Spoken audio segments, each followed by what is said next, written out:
Et par exemple, avant de partir, on m'avait fait des petits cadeaux juste pour me souhaiter un bon voyage. Et j'avais un de mes collègues de Montréal qui m'avait offert un grelot anti-ours. Donc c'est juste un grelot que tu peux trouver chez Mec ou Decathlon quand tu vas faire du camping. Donc c'est accroché à un truc genre comme un bracelet en velcro là, un grelot qui fait gling gling. Et moi je trouvais ça ridicule. Je fais non mais on sait jamais, tiens un grelot anti-ours et tout. Et en fait, j'ai compris après comment ça fonctionnait ce truc, c'est que quand tu marches en rando dans la forêt, t'as ton grelot qui fait gling gling tout le temps. Du coup, l'ours qui est dans son territoire, mais son territoire s'étend sur des hectares et des hectares, quand il t'entend et qu'il est à 3 km de toi, il t'a déjà entendu avec ton petit grelot, donc il n'est pas surpris de te croiser. Et s'il n'est pas surpris, il sera pas agressif. Donc t'es à peu près tranquille.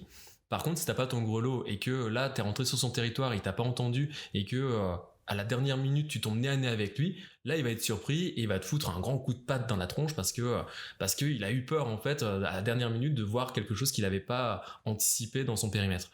En tout cas voilà, moi je suis parti sur ma route avec mon petit grelot et puis dans le Saskatchewan j'étais sous ma petite tente en pleine nuit et j'ai entendu un espèce de brouhaha à côté de ma tente, là où j'avais laissé mon sac à l'extérieur avec ma barquette de figolus et des trucs.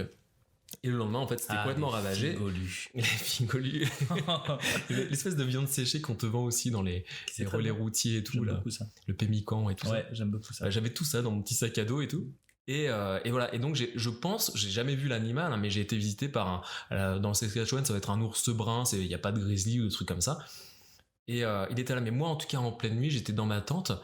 Et j'entendais un gros raffut à côté de moi. Là. Et là, j'ai pensé à mon petit cadeau de mes colocataires et tout. Et j'étais sous ma tente, j'étais gling, gling, gling, gling.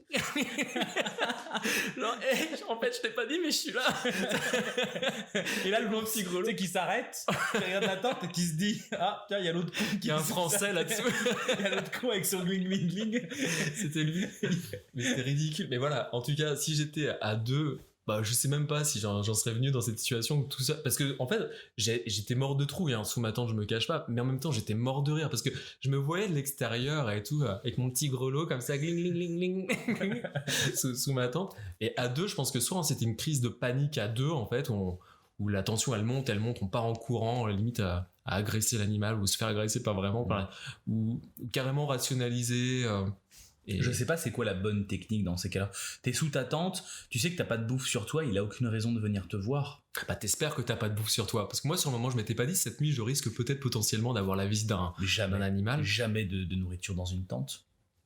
Bah moi non je dis ça c'est pour rigoler.